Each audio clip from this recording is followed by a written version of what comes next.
बोल शंकर भगवान की जय, बोल गणपति गणेश भगवान की जय, माँ पार्वती की जय, उमापति महादेव की जय, श्रावण मास की जय, श्रावण महात्म की जय। आज छठा अध्याय। श्री संत कुमार जी ने श्री सदाशिव से कहा कि हे देव, मैंने सब सुखों को देने वाले महात्म को सुना। अब श्रावण महीने के सोमवार व्रत की कथा सुनाइए।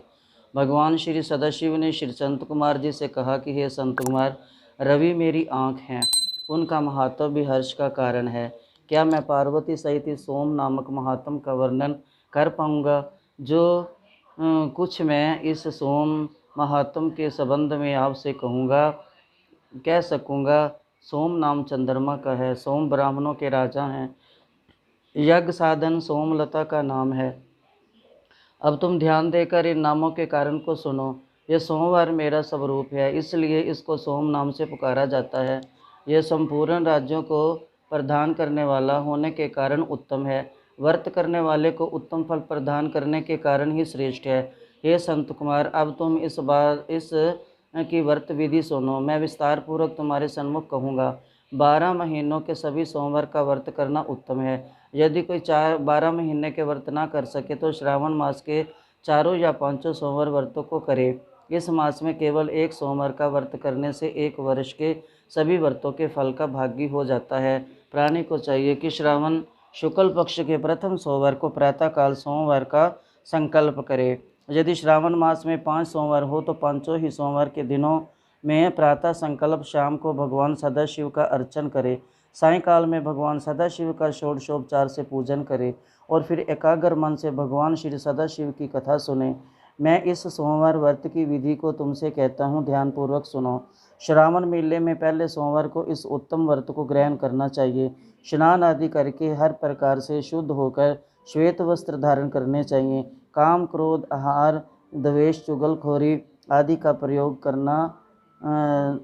करना ना चाहिए। मालती, मल्लिका आदि श्वेत पुष्पों तथा नाना पुष्पों से तथा अभिष्ट उपचारों से मूल मंत्र ओम नमः शिवाय या त्र्यंबकम मंत्र से अर्चन करना चाहिए और हाथ जोड़कर कहना चाहिए, सर्वनाशन महादेव, मैं ध्यान करता हूँ। उमरनाथ और शशि मौली का ध्यान करता हूँ। इसी प्रकार दिवेश का मनोहर उपचारों से अर्चन करना चाहिए। अपने धन के अनुसार इस व्रत को जो करता है उसके पुण्य फल को सुनो। सोमवार के दिन पार्वती के सहित भगवान सदाशिव को अर्चन जो करते हैं वह प्राणी पुनरावृत्ति रहित दुर्लभ लोक प्राप्त करते हैं। इस मास में नक्तवत्र के पुण्य को संक्षेप में कहूँगा। देव तथा दानवों में 7 जन्म के अभेद जो पाप हैं वह नक्त भोजन से नष्ट हो जाते हैं। इसमें संशय की रत्ती भी गुंजाइश नहीं है। इस उत्तम व्रत को उपवास द्वारा करना चाहिए।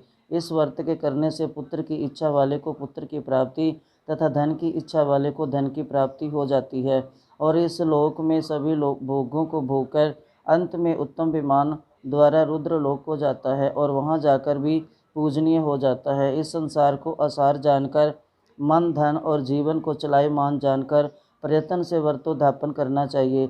धन को लोभ या मोह त्याग करे। अपनी शक्ति के अनुसार भगवान की सदाशिव और श्री पार्वती जी की वृषभ पर स्थित सोने की प्रतिमा बनानी चाहिए। सुंदर लिंग तो भद्र मंडल बनाकर उस पर घट स्थापन करना चाहिए। सुंदर लिंग तो भद्र मंडल बनाकर उस पर घट स्थापन कर घड़े के मुख पर तांबे अथवा कांसे का पात्र रखकर उसके ऊपर पार्वती सहित भगवान श्री सदाशिव की प्रतिमा को रखना चाहिए। श्रुति, स्मृति और पुराणिक मंत्रों द्वारा भगवान श्री सदाशिव का अर्चन करना चाहिए। पुष्प का मंडल बनाकर उसके ऊपर एक रमणीक चंदोबा बांध देना चाहिए। रात को गीत तथा वादों द्वारा जागरण करना चाहिए। अपने गुरु सूत्र विद्वान द्वारा बुद्धिमान को अग्नि का स्थापन करना चाहिए। सर्व भवनाशन आदि एकादश नामों द्वारा हवन करना चाहिए। घी, तिल तथा बिल पत्र का 6 अक्षर मंत्र से हवन करना चाहिए। आचार्य का पूजन कर आचार्य को गोदान में देनी चाहिए। 11 विद्वान ब्राह्मणों को भोजन करवाना चाहिए। पूजा करने के बाद वरदान देव तथा देव पर चढ़ी सामग्री आचार्य को दे देनी चाहिए। फिर भगवान सदाशिव से प्रार्थना करनी चाहिए। मेरा व्रत पूर्ण हो, इस व्रत से भगवान सदाशिव प्रसन्न हो। इसके बाद प्रसन्नतापूर्वक अपने परिवार के सदस्यों के साथ मिलकर भोजन करना चाहिए। जो इस विधान द्वारा इस व्रत को करता है वह जिस वस्तु की इच्छा करता है वह उसे प्राप्त हो जाती है। इस लोक में बहुत समय रहकर अपने इष्ट भोगों और पदार्थों को भोग कर अंत में उत्तम विमान द्वारा शिवलोक में जाकर पूजित हो जाता है।